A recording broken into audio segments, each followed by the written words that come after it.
What follows are real stories of people who endured terrifying moments, alone, in winter cabins. I rented the cabin because I wanted silence.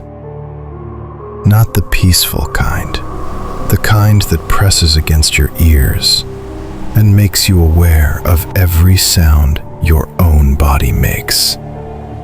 The listing warned me, no cell service, no neighbors, no guarantee the road would stay open.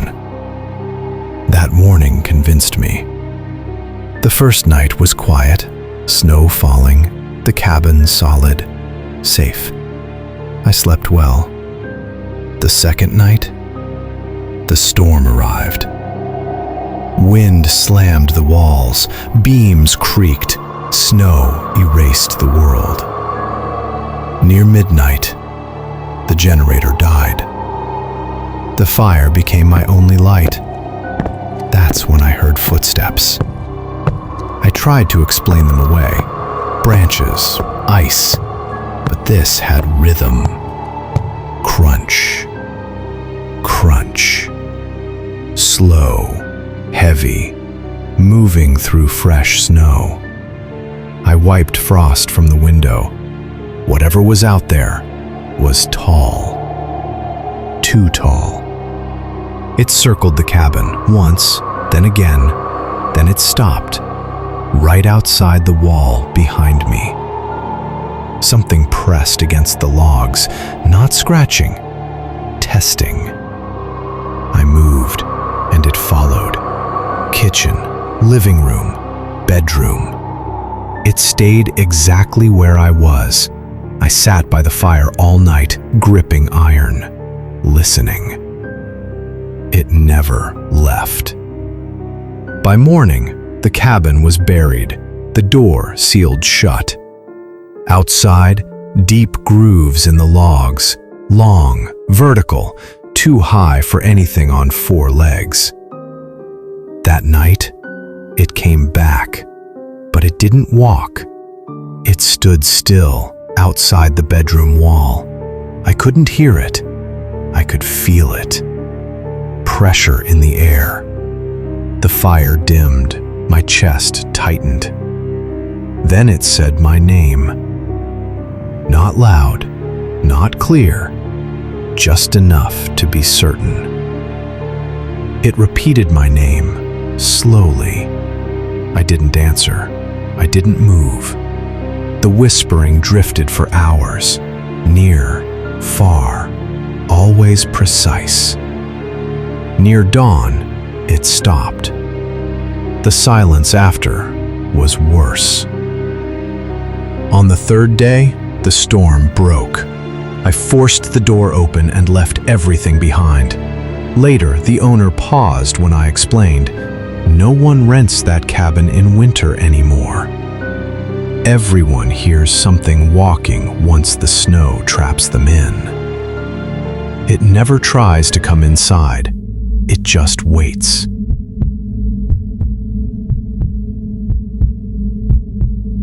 The following text is a transcription of a handwritten journal recovered from a remote cabin in northern Alaska.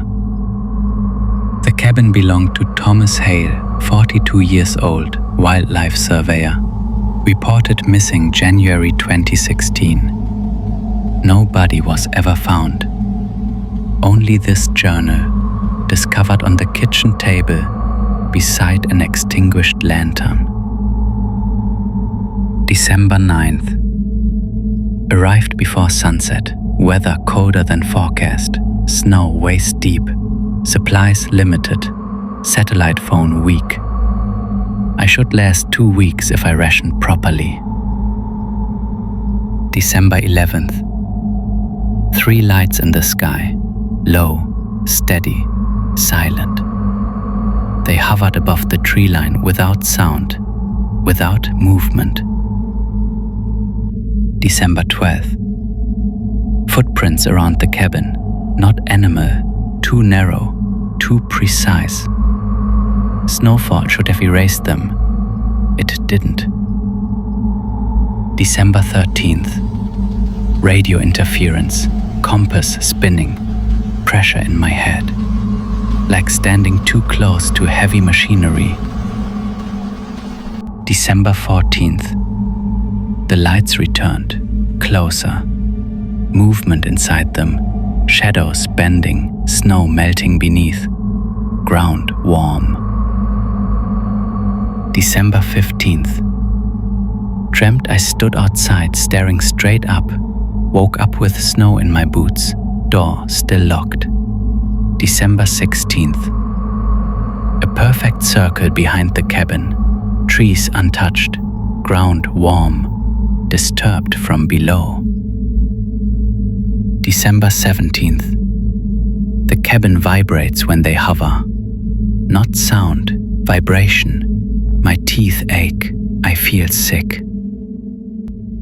December 18th. I saw them clearly. Tall, thin, limbs too long, heads angled downward. Space bends around them when they move. December 19th. Camera dead, phone dead, generator shut off. Electronics fail when they are overhead. December 20th. They stood outside the window. No faces, only voids. One touched the glass. It softened. December 21st. Missing time, food gone, marks on my arms. They speak without sound. Their voices arrive already inside my head. December 22nd. They say I agreed. They say isolation makes the mind flexible. December 23rd. They are not outside anymore. They are inside. Not physically, not yet. December 24th. I can't tell where I end and where they begin. They are learning how my body works, how fear works, how memory works. December 25th. They are not taking me somewhere else. They are taking me apart, piece by piece. If anyone finds this journal, don't follow the lights. Don't answer when you feel watched. They don't need doors. The journal ends there. When authorities arrived, the door was locked from the inside. No footprints led away. Behind the cabin, a massive circular depression, nearly 40 feet wide.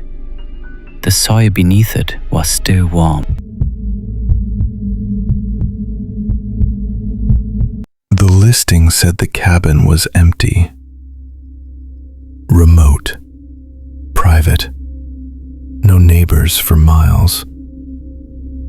That was the selling point. I arrived just before a winter storm, the kind that closes roads and makes leaving impossible. I planned to stay 2 nights, relax, leave early. The first thing that bothered me wasn't inside the cabin. It was the footprints. There should have been only one set. Mine. But near the tree line was another trail. Deep, uneven, leading straight to the back of the cabin. They didn't wander. They didn't hesitate. They went where someone meant them to go. I told myself it was the owner, maintenance, an excuse. Inside looked normal. Firewood stacked, bed made, dishes drying. Someone had taken care of this place. I locked the door anyway. By nightfall, the storm hit hard. Wind shook the walls.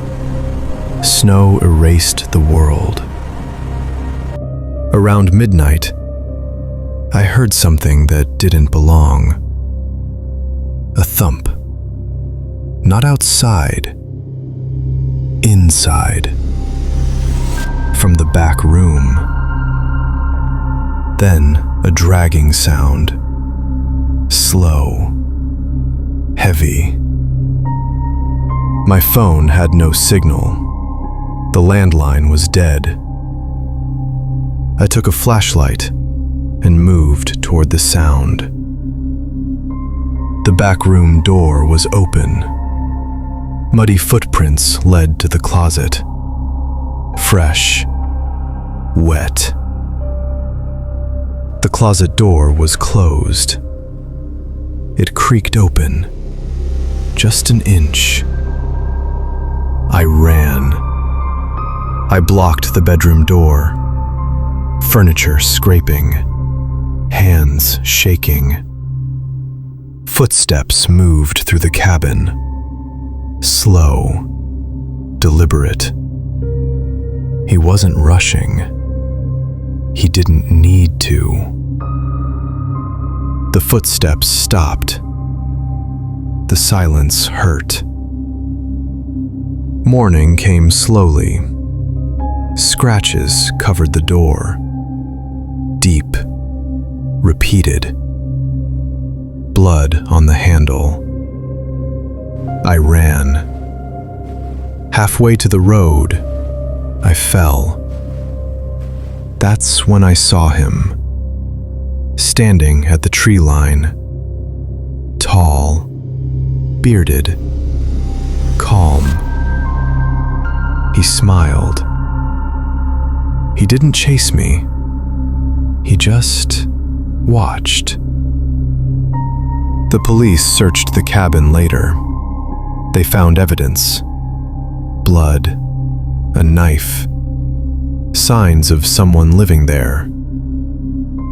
The man disappeared years ago, during winter.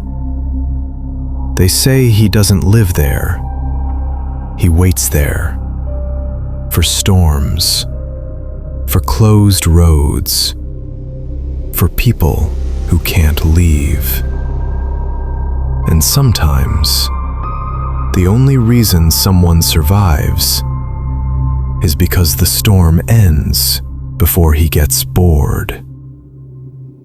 If this video kept you awake, make sure to like, subscribe, and tell me in the comments which story disturbed you the most. This is not bedtime.